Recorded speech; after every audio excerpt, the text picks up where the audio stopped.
ብፁዕ አቡነ ገብርኤል በመኖሪያ ቤታቸው ታቅበው እንዲቆዩ ቋሚ ሲኖዶሱ ውሳኔ ያሳልፏል።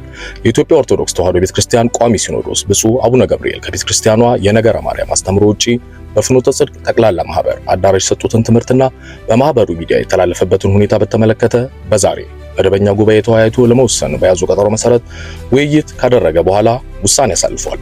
በዚህም ፍኖተ ጽድቅ ጠቅላላ ማህበር የተለያዩ ጊዜያት ከቅድስት ቤተክርስቲያን አስተምሮ ውጪ በሚዲያው ያስተላለፈው የስህተት ትምህርት የቤተክርስቲያኗን አባቶች ሊቃውንቱንና መላው ህዝበ ክርስቲያኑን ያሳዘነ በመሆኑ በማህበራት ምዝገባ ክትትልና ቁጥጥር መምሪያ በኩል ጊዜያዊ የእገዳ ደብዳቤ እንዲደርሰው እና በመምሪያው በኩል አስፈላጊው ጥብቅ ክትትል እንዲደረግ ሆኖ በጉዳዩ ላይ የመጨረሻ ውሳኔ መስጠት ይቻል ዘንድ 5 አባላት ያሉት ኮሚቴ እንዲቋቋም አድርጓል። ቋሚ ሲኖዶሱ ያቋቋማቸው አጣሪ ልኡካን አጠቃላይ ማህበሩን ሁለንተናዊ እንቅስቃሴና በሚዲያው ያስተላለፋቸውን የስህተት ትምህርቶች በተመለከተ ከጠቅላይ ቤተ ክህነት ጽሕፈት ቤትና ከማህበራት ምዝገባ ቁጥጥርና ክትትል መምሪያ ጋር በመነጋገር በሚገባ መርምረውና አጣርተው በአጭር ጊዜ ውስጥ ከውሳኔ ሐሳብ ጋር ለቋሚ ሲኖዶስ እንዲያቀርቡ ወስኗል። ቋሚ ሲኖዶሱ ያቋቋማቸው አጣሪ ልኡካን አጠቃላይ ማህበሩን ሁለንተናዊ እንቅስቃሴና በሚዲያው ያስተላለፋቸውን የስህተት ትምህርቶች በተመለከተ ከጠቅላይ ቤተ ክህነት ጽሕፈት ቤትና ከማህበራት ምዝገባ ቁጥጥርና ክትትል መምሪያ ጋር በመነጋገር በሚገባ መርምረውና አጣርተው በአጭር ጊዜ ውስጥ ከውሳኔ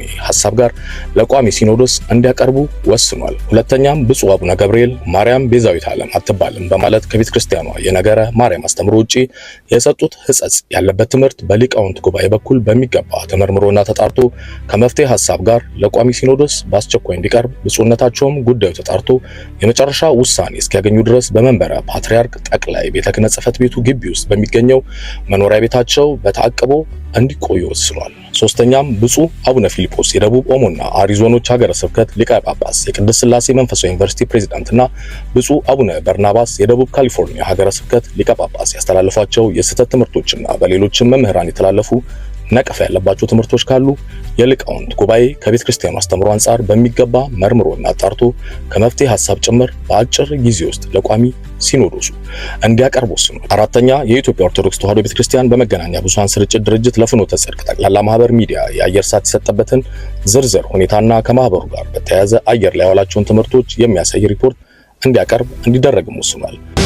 ኢሰመኮ አንዳንድ አሰሪዎች ለሰራተኞች መብት የሚሟገቱ የሰራተኛ ማህበራት አመራሮችን ከስራ እንደሚያባረሩ፣ እንደሚያዋክቡ ወይም ወደ ሌላ አካባቢ እንደሚያዛውሩ በቀጣዩ ሐሙስ የሚከበረውን የዓለም የሰራተኞችን ቀን አስመልክቶ ትናንት በሰጠው መግለጫ ከሷል።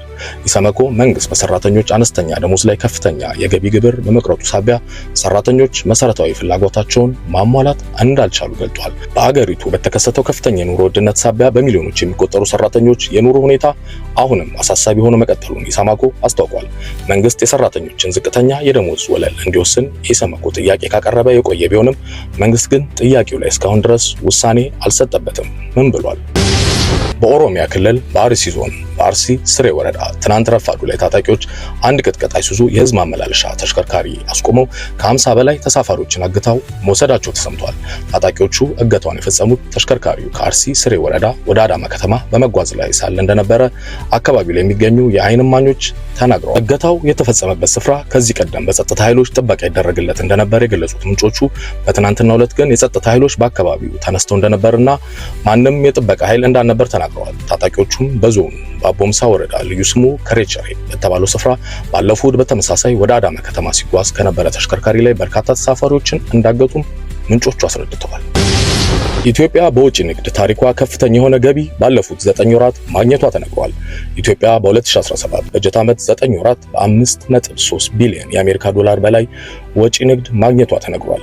ይህን ያህል ገቢ ሲገኝ በኢትዮጵያ የመጀመሪያው ንግድ ታሪክ የመጀመሪያው እንደሆነ የንግድና ቀጠናዊ ትስስር ሚኒስተር ካሳሁን ጎፌ ተናግረዋል።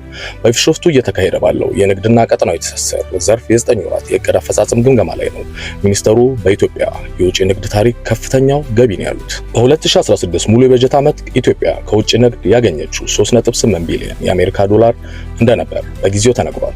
በቀዳሚው የ2015 ሙሉ የበጀት ዓመት ደግሞ 3.7 ቢሊዮን የአሜሪካን ዶላር መገኘቱ ይታወሳል። ኢትዮጵያ ያደረገችው የማክሮ ኢኮኖሚ ማሻሻያ ከውጭ ንግድ የሚገኘውን ገቢ በየጊዜው እድገት እንዲያሳይ ማገዙም ተደጋግሞ ይጠቀሳል። ማሻሻያው የላኪዎችን የረጅም ጊዜ ጥያቄ የመለሰና በዘርፉ ምቹ ሁኔታን የፈጠረ ነው ሲል የንግድና ቀጠናዊ ትስስር ሚኒስተር ተናግሯል። ቀደም ሲል ግን ዘርፉ የተወሳሰቡ ችግሮች ያሉበት ሆኖ ቆይቷልም ብለዋል።